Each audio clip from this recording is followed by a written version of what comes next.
in there. Whole story about him doing stuff. Yours was just. All right, everybody. Let me welcome everyone. Thank you for coming. Having a town hall meeting is something, to our knowledge, is something that the town of Cedar Valley has not done before. No, we were not really sure what the turnout would be or how much interest there would be. So I'm glad to see. Thank you all for coming. Glad to see the room isn't empty except for my wife. Just a couple of things to mention before we get started.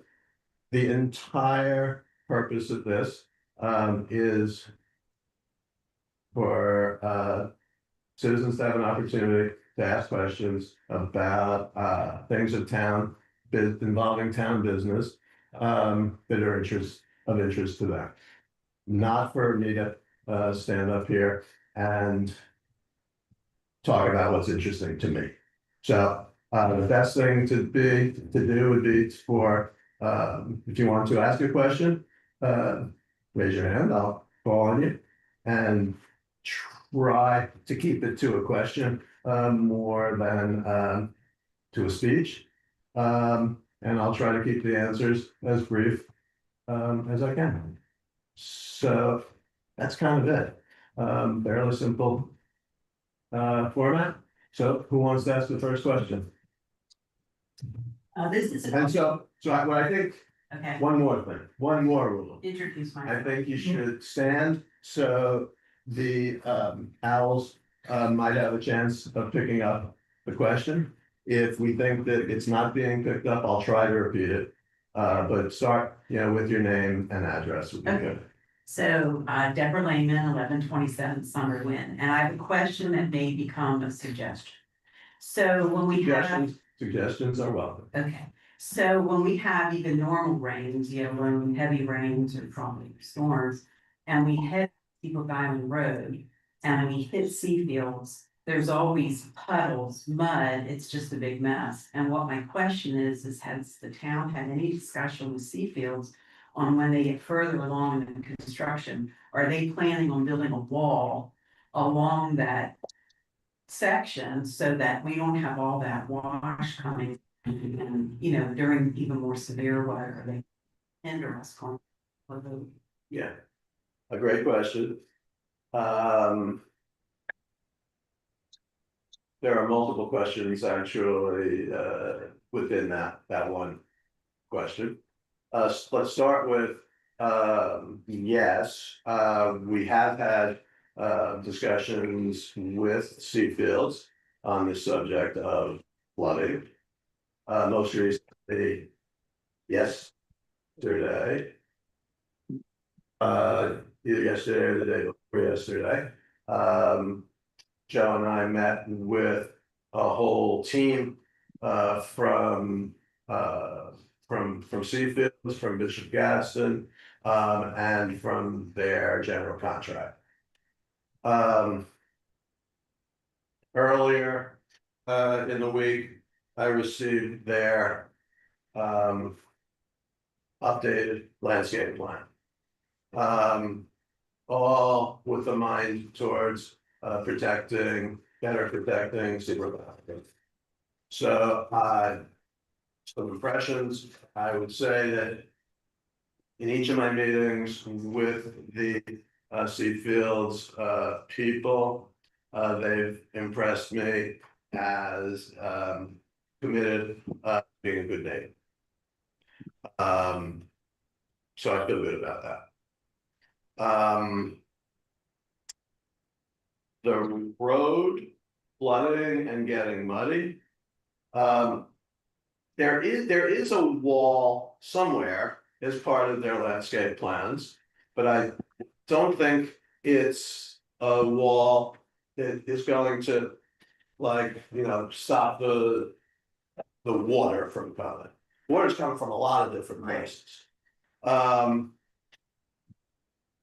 The landscape plan itself, it would appear, will, when stuff grows in, be somewhat effective, at least of obstructing the water and absorbing some of the water. So that will be good, over time. They will start in a few weeks, I think, middle of July. They will move forward on the final, hopefully, drainage installations for their drainage plan. And that will include new storm drains around their encroachment into Secret Island Road. So that will then, that water that is caught by those storm drains will then be piped to the lake in the back of, so our experts believe that that will diminish once that's effective. The landscaping itself is years away. I mean, we all know how long it takes for our landscape to grow in at our homes, and this will be a bigger example of that. So, but the storm drains, and the grading, they will also be starting that, I think, like right around July 4th. So it'll get better.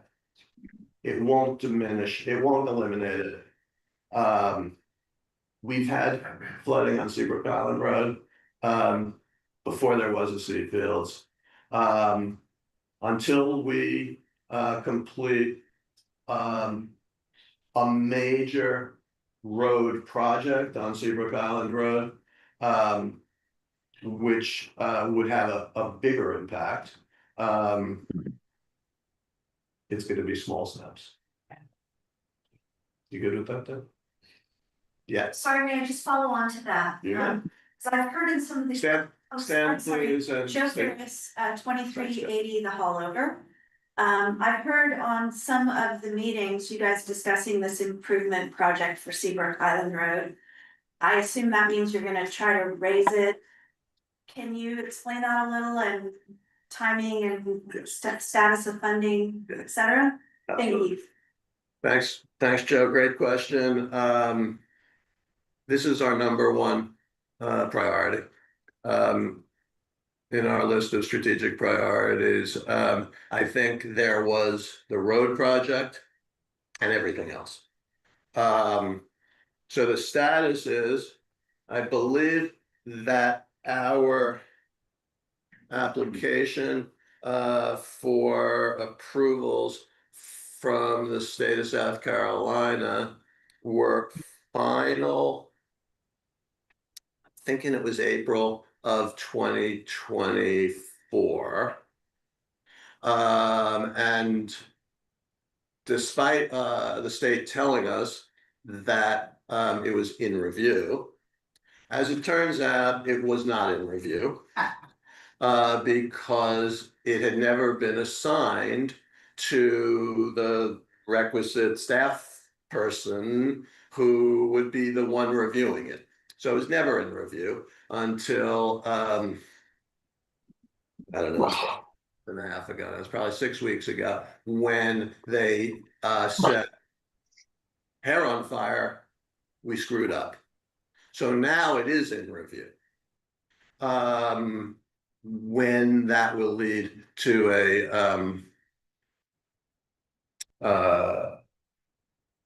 to a permit, we don't know, hopefully soon. Do you only need the permit from the state, or do you also need federal permits, or? We do not. Yes, that'll be the only permit that we need. We have in our building our road and drainage reserve $3 million now. It would be nice if the job could be done for $3 million. We don't know that. So when the permit is issued, we can then put it out for bid. And we will then be able truly to know when when the job can get done. And yes, it's not just resurfacing of the road, it's to elevate the road basically to a level elevation. Right now, there are low points, there are high points. So some of the low points, for instance, by the entrance to Bohicket Marina, have to come up about 2 feet. So that's the project. We don't know at this point how much it's gonna cost. But you know, the road, I mean, what is it, a mile long? We'll see.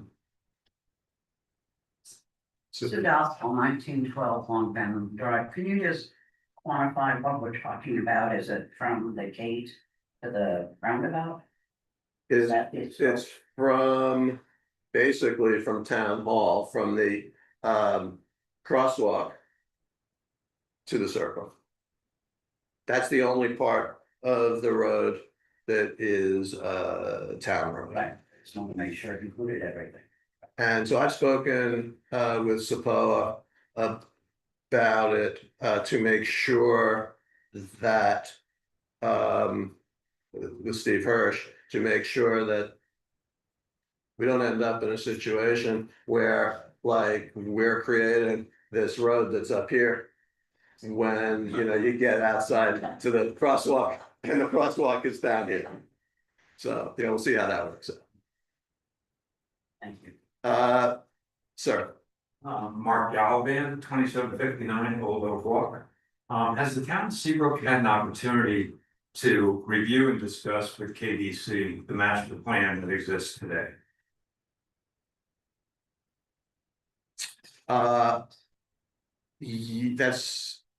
That's a important question. Yes.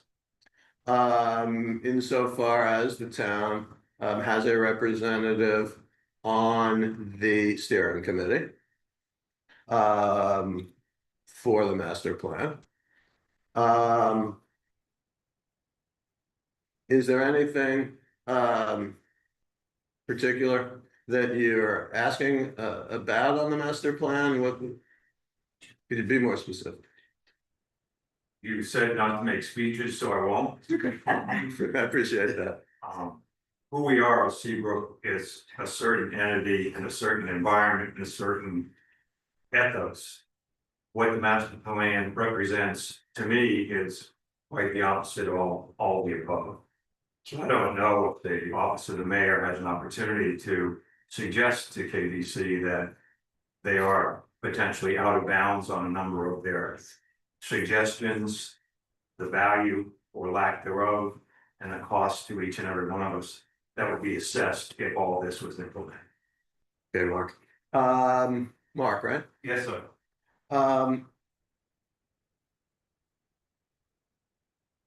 I would say that the master plan right now is still at an extremely early point. So it would be surprising to me, frankly, if any Seabrooker felt that 100% of whatever it is the KDC may be saying is great. So reservations are to be expected. I have reservations as well. And I just have confidence that the process that has been started is, I think, comprehensive, it's thorough. I think that they are continuing to seek public opinions on the various components of the master plan. And I'm at this point confident that it will end in a place that has broad support. Now, if it doesn't, don't forget that this money that has to pay for those various improvements either comes from, for the most part, forget the town for a second, it either comes from SAPOA or the club, and each of them have their own documents, formation documents, that guide how they would have to go about obtaining that money. So I think there's a lot more to come than there is that's behind us. Sure. Sue, again? Name hasn't changed. No, That's one of the thank God, that's why I called you by name. You know, I was confident in that. North Campus, Yes, those outside the gate. Hard to read those maps, but basically. A good portion of what is defined and what the presentation they've given us so far goes outside of the gate. Whether the money comes from SAPOA or the club. The source of that money is more or less the same, which is the membership. So it raises a question in my mind that I wanted you to comment on. Is if there is a North Campus component to the master plan that involves money to fund amenities and new structures and a village. Who has access to that? You may not know the answer, I don't know the answer, but it seems to be an important question to ask at some point to help understand whether the people that have access to those meetings will be participating in the funding should that plan component move forward. Comments, please. yes. So I could filibuster that one for the rest of our time here. So I'll resist that. Several points though. One, to answer your specific question, Sue, would be kind of out of my way, right? So I can't answer that. When each of the club and SAPOA make whatever decisions they make about whatever amenities might be outside the gate here in North Campus, that'll have to get fleshed out by them at that time. However, just one thing to know, and I have made this clear to the leadership of both SAPOA and the club. One of the reasons that the town became a partner in the master plan was because I saw it as an opportunity for at least two of the three, if not all three, to consolidate their administrative buildings in one location. Reduce the duplication of physical needs, conference rooms, et cetera, by having one administrative building, which, if the town were going to be part of it, would have to be outside the gate. So that was one of the reasons when I first was presented with this idea of a master plan. One of the things that attracted me to it, and it was, and I actually articulated that at a club board retreat when they were contemplating. So what I've made clear to club leadership and SAPOA leadership is the town can't really wait until whenever it is that the master plan will get around to the North Campus, because I think that's a long-term aspect of it. And because we need to do something about town hall much sooner than that. So I have started informally down that road of identifying what our choices are, and we'll invite SAPOA and the club to participate in that if whatever concept we come up with accommodates that. So the North Campus, whatever it is that's on the slides that we've all seen, to the extent it does account for a new town hall, they did that without our real input. Can can I jump in and make a comment on that too, if I may? This is Joe throwing again. Sure, Yeah. Jeff. Thank you. I know I first saw the presentation the same time that that the community did. Obviously, we've had meetings and stuff with them before them to kind of talk about our needs and what we see being community needs.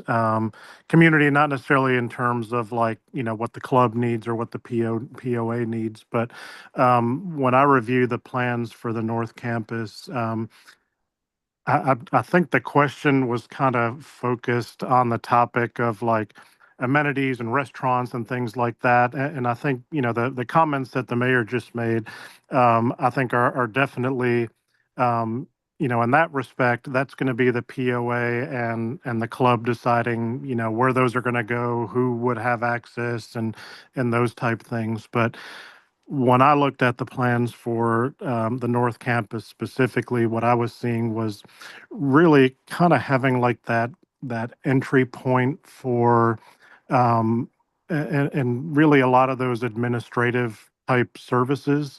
You think about the people who go to the POA office. It's a lot of contractors. They have to get contractor passes and things like that. The real estate office, you know, that's people coming in who may not live here, may not have access through the gate. You know, that's, I would assume, something you would probably want to have outside the gate. You know, they have people coming in for, you know, visitor passes and amenity cards and things like that. So a lot of those front-facing things are, you know, you're dealing with a lot of people who, you know, are not residents. They don't have access through the gate, and those are really the types of things.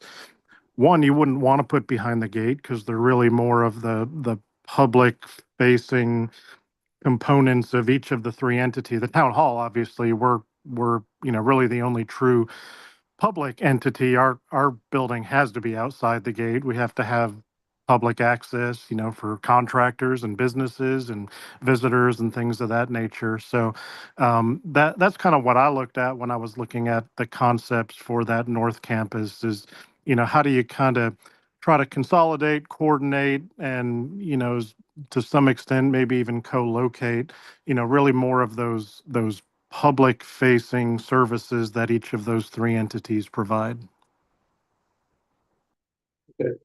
Thank you, Joe. Thanks for that. Okay, so let's go to the left side. Okay, Susan Leggett, 3063 Greg's Court. Could you update us on any initiatives that the town is taking with regard to voting?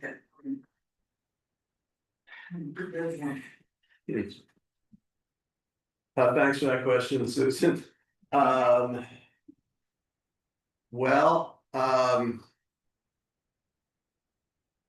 there really aren't any initiatives that in which the town is engaged regarding the marina at this time. I've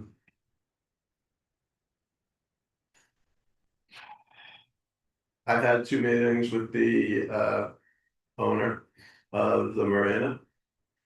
I made to him what I remain convinced was a really generous offer. At the first meeting. At the second meeting, which was about 6 or 8 weeks later, he rejected it. I believe that council member May had a meeting with him much more recently than that. You know, it's the property itself is in deplorable condition. It's a mess, and I told him that at the first meeting, that it's an embarrassment. And he agreed. And I said, well, it's a lot different, for the owner of the property to say that his property is an embarrassment than have, the mayor tell him that. But then at the second meeting, it was as though the first meeting never took place. So, it's privately owned property. The town lacks the tools, essentially, to, require, him at this point, to do anything, to do materially differently. So that's the story right now. It's not that we've given up. I don't think there's anyone in this building that doesn't believe that that's a waste, right? It's a waste. It's someplace that all of us who have been here for a while used to enjoy going to. So nobody's given up on it, but said it is privately owned. And if a property owner wants to, commercial property owner wants to have no tenants, he can have no tenants. But is it part of Seabrook Island, the town? It is part of the town. So there might be some. You're saying there are no tools to prompt him to do something? Well, there are no, we lack the tools. What's something you have in mind? Like what? Oh, I bet. I guess liability with deterioration of property that doesn't meet standards of the island, I don't know. We don't have, municipalities could have, a, property maintenance ordinance, but we don't. Whether that would be really effective, hard to say. It's not like. Yeah, well, that plate glass window that was boarded up for a while, that's not boarded up anymore. So I don't know, Susan, if to the extent, but yes, we lack the tools at this time. To take those kinds of steps. So if we fought the yacht club that we wouldn't have even seen from the road. I know. And let Freshfield, that seaward thing go in there. And that is a huge eyesore when you first come on this island, I guess. Right. Seatbelts. Yes, yeah. So let's that, I know it's. by the way, how you doing? Good, how are you? Let me just address the seatbelts. It is an eyesore, of course. The town was not in a great position when that was first on the drawing board. But the town, and I I was not privy to it. I do not know the extent to which the town attempted to utilize the tools that it might have had. And I think that, for one thing, I don't believe it's in Kiowa, right? So Kiowa was going to do what Kiowa wanted to do. However, you would think that if town leadership had a working relationship with the Kiowa town leadership, some of the concerns that Seabrookers had would have at least figured into the process. That was not the case, though. So the other opportunity, so we had those types of opportunities, the political opportunities, which have to be based on relationships. Relationships that either didn't exist or weren't very good at the time. Now, that after that happened, then we, the town, had to grant a encroachment permit to permit them access to and from Seabrook Island Road. that was another place where the town might have had an opportunity to influence the project more. It didn't go well, the town, the planning commission, did a good job. They, granted the, encroachment permit with a list of, I think, 9, conditions. The developer filed suit and the suit got settled. And we never really exploited the opportunity to utilize that in the, in zone. So that's why I got the landscape plans to see what the screening was going to be like. You can't screen a building that tall. It's that close to the road. So we're gonna do the best we can. As I said, they truly convinced me that their culture at this point is to be good neighbors. I'm sorry. Two things. One, very nice little arabesque away from the Bohicket Marina. I'd like you to continue on with the Bohicket Marina. Regardless of what Seafields is doing. Say your name and address, please. I thought it was a very nice little arabesque to move away from the fact that Bohicket. We have not even wanted here. Oh, I'm sorry, Doris, my fault. Doris Reinhardt, 2410 Cattail Pond. What I'd like us to talk about, two things, and they're widely divergent, so I'll start with, let's go back to Bohicket Marina. And working with the owner of Bohicket Marina. And then second, if we have time, I wanna go into the whole idea of what the term limits are for mayor and council. And how that process affected my rights of being able to vote on it. So, Okay, so Bohicket first. what's your question? I'm sorry. Lead on with the Bohicket Marina. I'm Lynn Richards. I also live on Cattail Pond. You brought up relationships with Kiowa. It seems to me we need to mend our relationship with the owner of the marina. Because it was so deteriorated and torn down in the fall of, when were the elections last? Before you were elected, and when you decided to run, by a group who were against them doing the yacht club. For, reasons, but that group never talked to him. Never developed a relationship, never asked questions, never tried to work with him. And so now you've got a deteriorated relationship. You guys get elected and come in, you don't talk to him for 6 months. You never contacted him till June. You left his office with the plans for Bohicket Marina under your arm. I don't know if you shared that with anyone, but you saw the plans of what he wanted to do with the marina. And it was all hinged on the yacht club because it wouldn't be the same marina without the yacht club. Now, he had made concessions, was making them to the yacht club when he was coming to that meeting, but it was all halted because of the loophole that was found.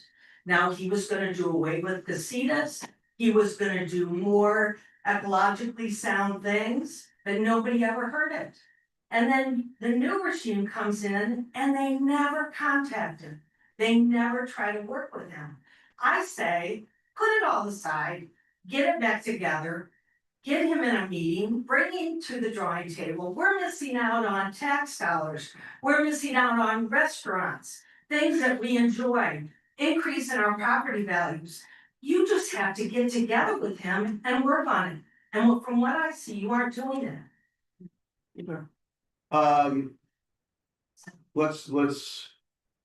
There's a couple of things Okay, to unpack there. I don't remember offhand, when I met with him. I'm not thinking it was June, but if you have reason to believe it was yeah, June. I just okay, happened that's- to talk to him like a week after you met with him, and it was June. In the first 6 months that we were here, there were many high priorities. And that was on the list of high priorities. We're a So- year later, So, what's that? it's a year later from that now. Yes, I met with him twice, as I said. I made what I still am convinced it was a very generous proposal. I'm not gonna get into that, what it was. Within my authority as mayor. And as I said, the first meeting, he was very, I thought, appreciative, and receptive. And then the second meeting, was no go. So there is nothing for me to say, about that, given that background. So he's free to call me. He hasn't done that. So. Call him. So I made an offer, we're not gonna keep going through this here. I made an offer of what I could do as mayor. That wasn't his to his liking. So it's not really, I'm not gonna, okay, well, he didn't like that, so now let me try something else. I can't really do that. That's just, so that's where we stand. It's private property. He's free to reach out for me, just like anyone else is. So if he reaches out to Let's- you, you go back into a meeting and you would consider the yacht club. You would consider going back to that, including a yacht club with the marina, and I've seen that property, would you ever consider?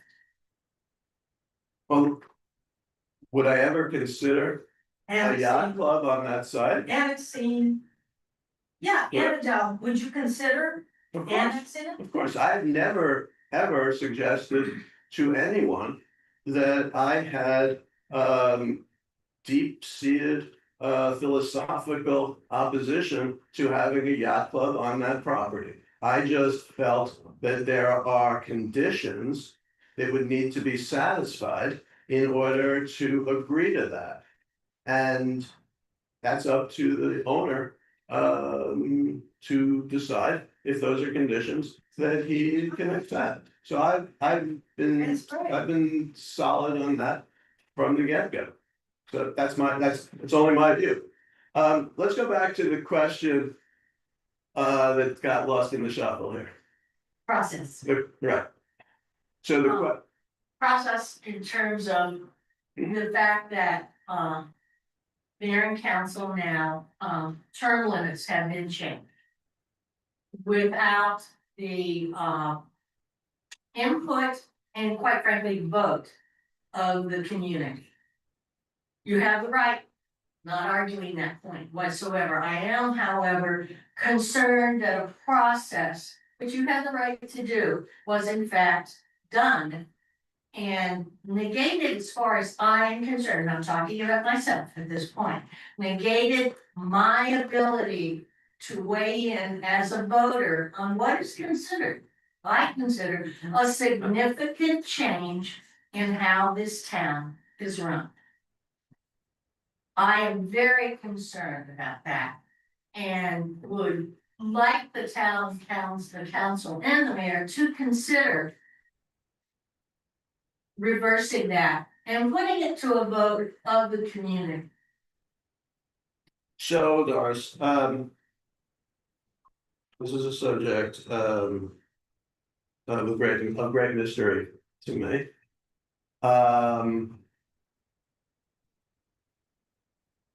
First the process, then the substance. On the process, when I hear you say that you did not have the opportunity to be heard, No,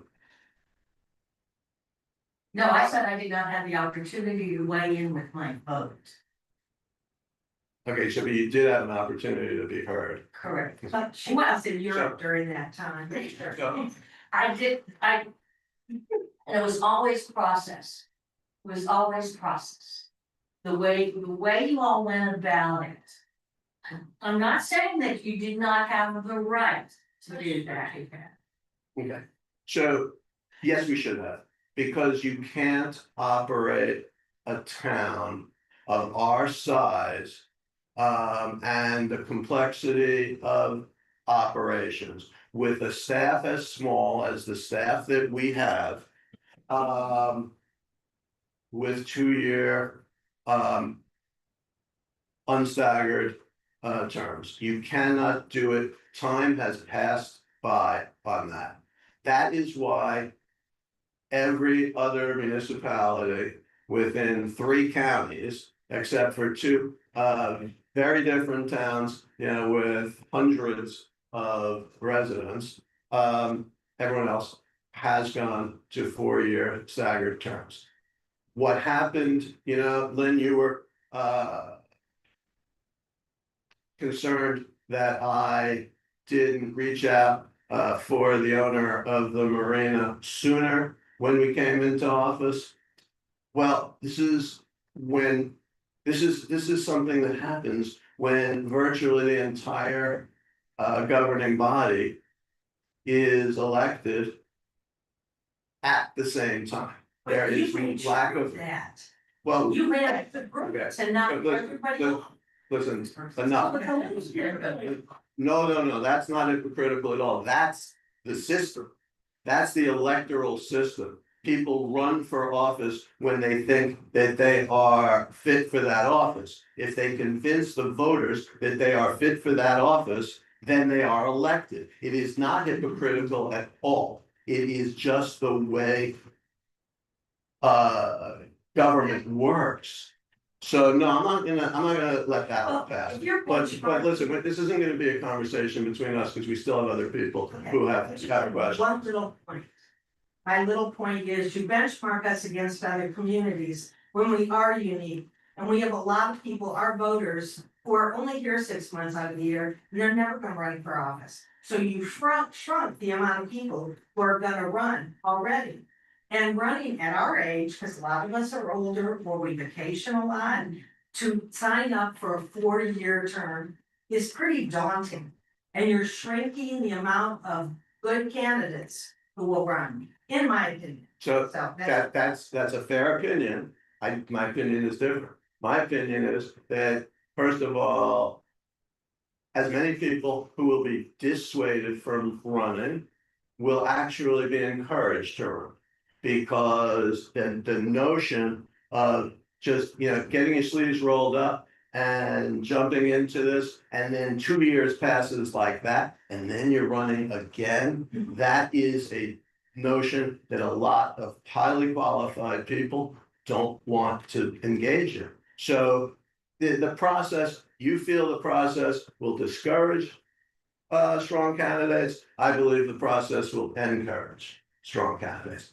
It's speculative, but that's my view. We'll find out But the this effect, but right. running, well, I don't believe that you had a problem when council after council after council was elected without with 4 candidates for 4 seats, 5 candidates for 5 seats. You didn't have a problem with it then, right? So if we only have 5 candidates, it's just the way it used to be. So I don't, this is not really, the issue is, did we do something inappropriate? Did we do something distaste? I don't know. In passing this, the answer, in my view, is no. Our citizens had many opportunities to be heard on this, and frankly, many waited, 5 different meetings, it was on the agenda for. There were opportunities to speak, there were opportunities to submit written comments, there were opportunities just to stop by and say, hey, Mayor, I don't like this, but nobody did, hardly anybody did any of those things. And then we had a public hearing and 1 person showed up. In your. I'm sorry. Chris, Okay, let's move on. Let me say, I want to say thank you, by the way, for having this meeting. And I hope it's not it's not a one and only, because I think this is exactly what should have occurred before. I'm not, once again, I'm not arguing, I'm not even arguing whether or not 4-year terms is better than 2-year terms. I am arguing the fact that there should have been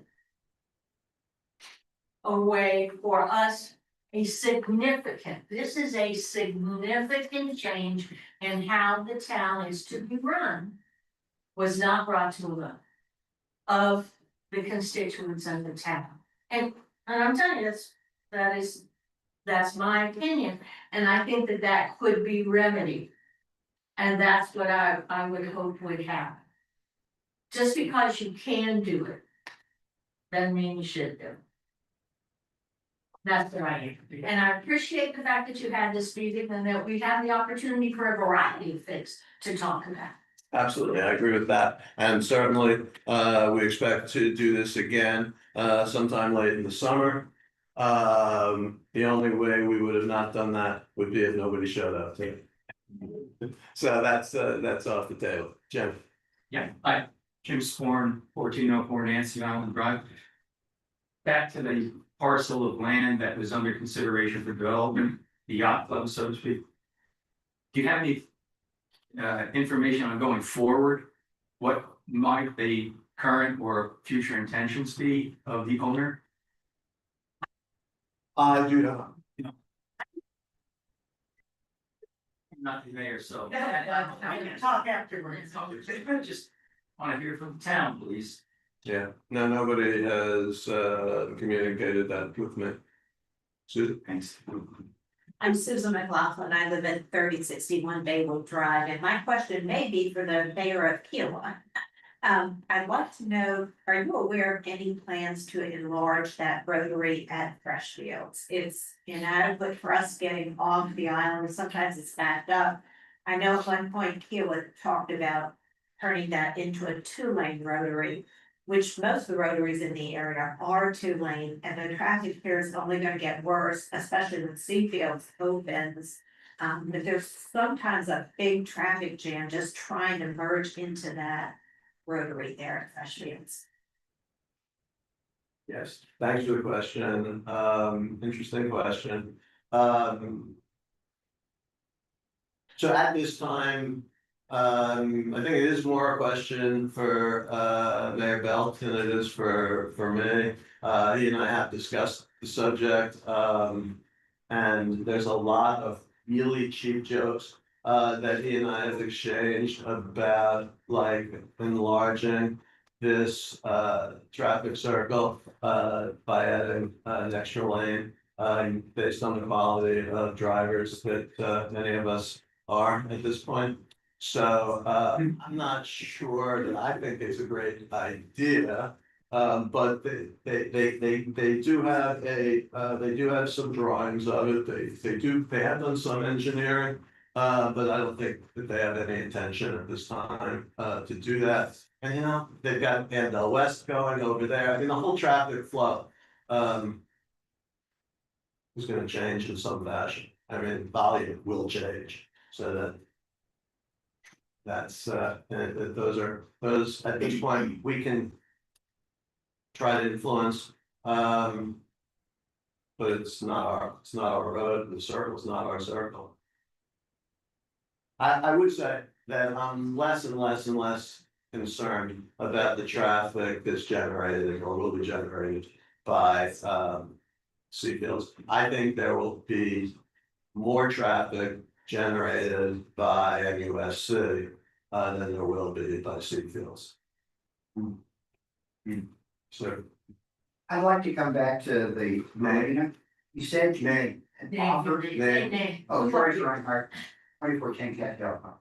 You said you made an offer in a discussion. Did that offer include the concept of the annexation you requested and the development of the yacht club, or was it a more limited offer? no, it didn't.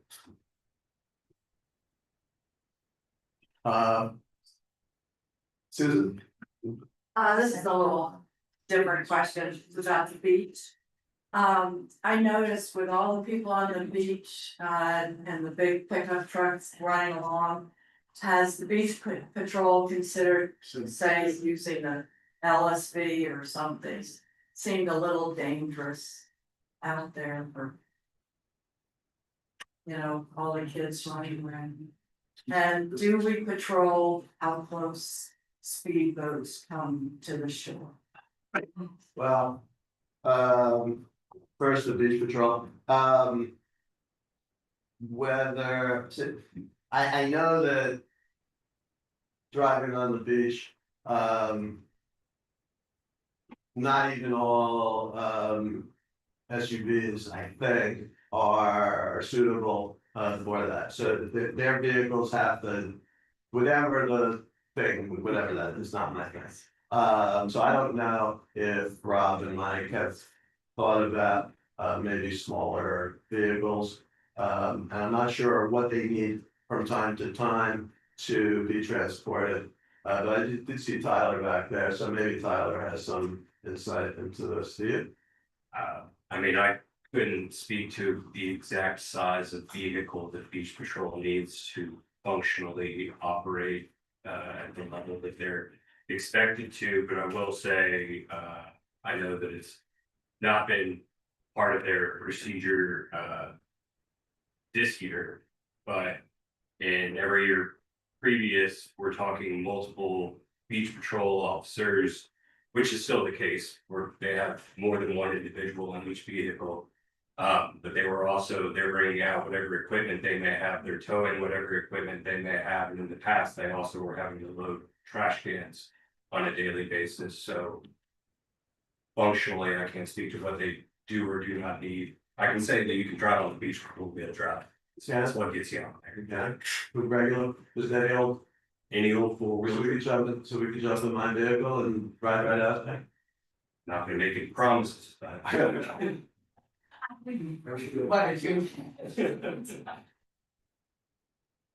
And what was the other part? Oh, boats. Yeah. I've seen boats come really close at high speeds to Yeah. swimmers Um, and paddle boarders. you know, we actually just talked about that. Joe, are you still listening? We just talked about. I'm here. that. Do you remember, didn't we just talked about what our authority is to, control boats offshore? Right, not beaching, actually boating. Right, so do we have the authority? Um, to an extent, the only thing we have currently, I believe we have, some language in the town code about boating under the influence. I don't believe we have anything about speed or location of where boating can take place. We've tried in the past, I know like on the Captain Sam side, to make that a no wake zone and for years, and have never been able to get that approved by the state. Um, so on the Atlantic Ocean side, the town has jurisdiction basically 1 mile out from the high tide line. On the Edisto side, because that's a navigable waterway, our jurisdiction basically only goes to the low water mark. So we'd be have far more restrictions on the Edisto side. Um, and on Captain Sam, I'm like 99% sure we go to the center of Captain Sam's inlet because it's an inlet and not like a river. Um, but the biggest thing is, and that may be more of a Mac question, whether we can enforce speeds on the ocean side. Um, but the biggest thing is that us or is that DNR? Because DNR does a lot of like patrolling and enforcement for boating regulations. And that I don't have a firm answer to. So, but what the next question Susan actually did, make me think about was, I don't wanna stir up, trouble. But personally, I believe that, there should be no swimming at all, at the spit. And I think that, there is right now, the Environment and Wildlife Committee has had several meetings on the subject of revising the beach rules. And if people in here or people listening on YouTube agree with me that there should be no swimming there because of the dolphins, I would request that you let the Environment and Wildlife Committee know that you agree with that. Just try not to use my name. Just as a point of reference, I would mention that that is the position that Kia was at for several years. That is correct. KOI has an ordinance. Brings up the same standard that they have. Right, established. KOI is in their beach ordinance, that's correct. Yeah, I've never seen anybody swim. Mm, Oh, I have. Yeah. Oh, I'm volunteer. Yeah. Yeah. It is what it is. All right, so it's just about 2 o'clock. Do we have any questions on Zoom? The question we had has been addressed. All right, if we have time for one more, if there is one more. Otherwise, let me just say, everybody, thank you for, I have one, I was just gonna see you after, because it seems minuscule compared to all this, but trash, the trash that is picked up at the condos and villas. The trash company's supposed to go in, get them, bring them out, put them back. Every trash day, we get calls from the inspectors, which is fine, they know it's not our fault, but we still have to go put them back. We have to go to every different villa that a trash can has been left out, put them back in. Shouldn't the trash company be a little bit more accountable for having, if they get the contract for their trash people to bring them out and put them in? Shouldn't there be a penalty or some sort if they're not doing that job? that's not really, I don't know. Okay. If the trash company, I don't really know how this works, it has a contract with the regime. Yeah, Right. so. It's all with SAPOA.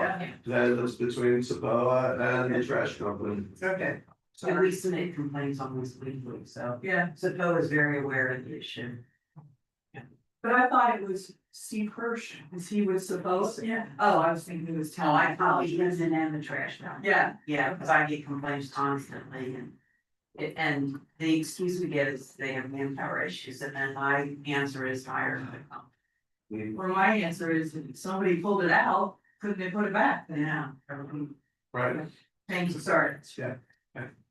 All right, so Very much. let me,